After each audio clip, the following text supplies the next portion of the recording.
Alexander, who's fast and can box, says he's going to go after Kotelnik early.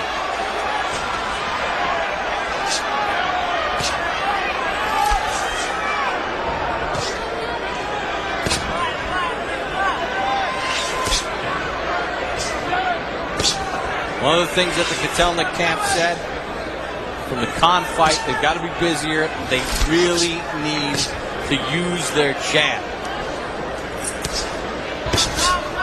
Got to keep Alexander at bay.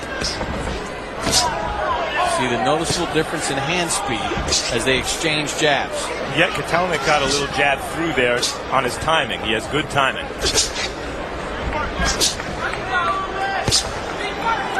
And a tricky deep European-style defense. Meaning he leans back with his hands up and his elbows tucked. It's not great for counterpunching all the time because he's not in an offensive position when his opponent misses, but it can be frustrating. Both guys had huge amateur backgrounds. Alexander did not make the 2004 U.S. Olympic team, lost in the trials to Rock Allen in a tiebreaker. Kotelnik in 2000 won a silver medal at the Olympic Games in Sydney. Kotelnik got a couple more jabs through.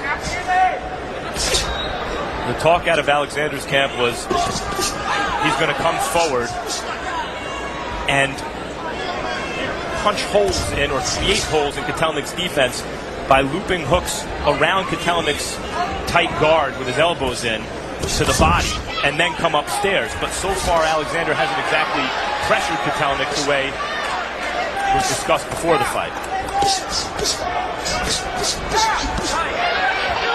Alexander known more as a boxer and boxer puncher than a pressure fighter, so it would be out of character for him just to come right at Kotelnik and pounce on him.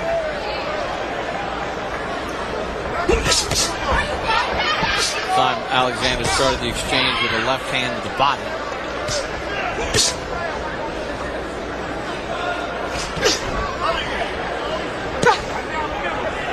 You mentioned something before that was interesting, timing.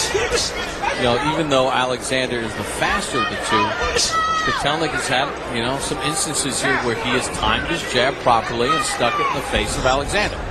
Yep, several instances. And the other thing is, with Kotelnik's extensive amateur background, southpaws are not that uncommon in amateur boxing. There's a lot of them, so he's seen a lot of southpaws. Well, Stacy McKinley, Kotelnik's new trainer, American trainer out of Detroit, has worked with Emmanuel Stewart, the great Emmanuel Stewart in the past, discussed an interesting strategy for fighting the southpaw, Devon Alexander, which I guess we're going to discuss next round.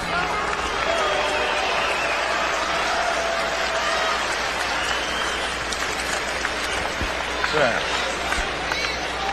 Listen up. You gotta use your jab a little bit more. You gotta use your jab a little bit more. And you gotta slip and slide a little bit more slip and slide. And then touch. And then touch, feel. Find your range. Shoot the two right at the neck and come right back with three. Get down, step around, and touch him again. Just like we worked on. And you can stay. Yeah, Tim was a good round. Oh. Good round. He ain't no faster than you. But you got to keep working just your jab. Move faster. Right? Move faster. You know, go behind the jab. Left hand is falling short. Just always wear the hook. He's boxing good, okay? Keep leaving it. A little bit more head. Left foot closer to him. And work behind the jab. On the top of his jab. And Stacy McKinley will speak in the corner of Kotelnik in English, and then one of Kotelnik's countrymen will quickly translate it for him. McKinley's strategy for fighting the southpaw is not the traditional one, which is keep your front foot outside of the southpaw's front foot, which creates better punching angles. He feels that if Kotelnik can pressure Alexander and get inside, he's not a southpaw anymore. The southpaw advantage is gone. Figuring that Kotelnik, no matter what McKinley tells Kotelnik in the corner, figuring he's really not quick enough to establish his foot outside Alexander's foot. But so far, there hasn't been all the inside fighting that they've discussed leading into the fight. It's been at long range. Good right hand by Kotelnik, right on the chin of Alexander. Alexander comes back with a left that was blocked.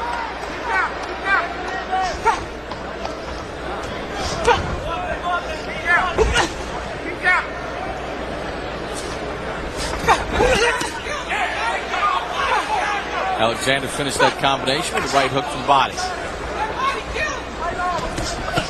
Good left hand by Kotelnik. Alexander getting hit a bit early here.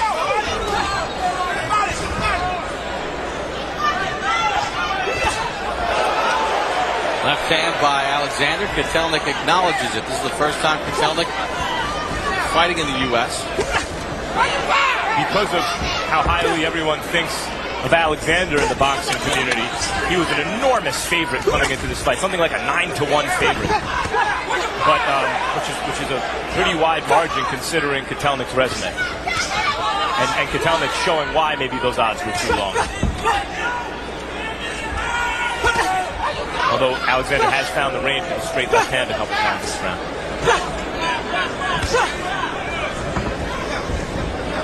I'm impressed with the timing of Kotelnik's jab. That's the only way a fighter, especially who's not really an extreme pressure fighter, is going to beat a faster boxer, is by disrupting the speed with his timing.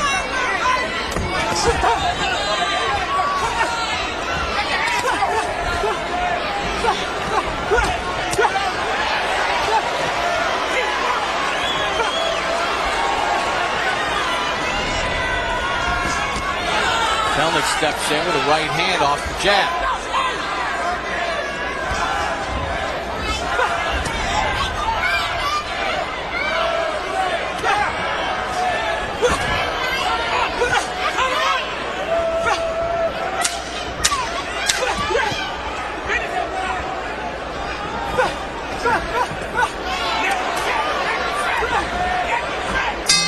End of round number 2.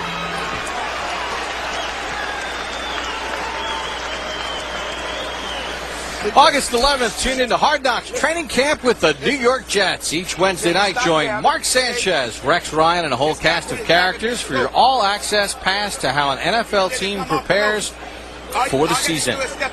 On August 17th, catch the next installment of Real Sports with Bryant Gumbel. Among the stories, a fascinating profile of Washington's newest power couple, the Salahis, the alleged White House crashers, who also organize an annual charity polo event. Make him dip and turn your right, turn your left uppercut. Break your hook off. He's a sucker for when you're shooting that up top. Turn that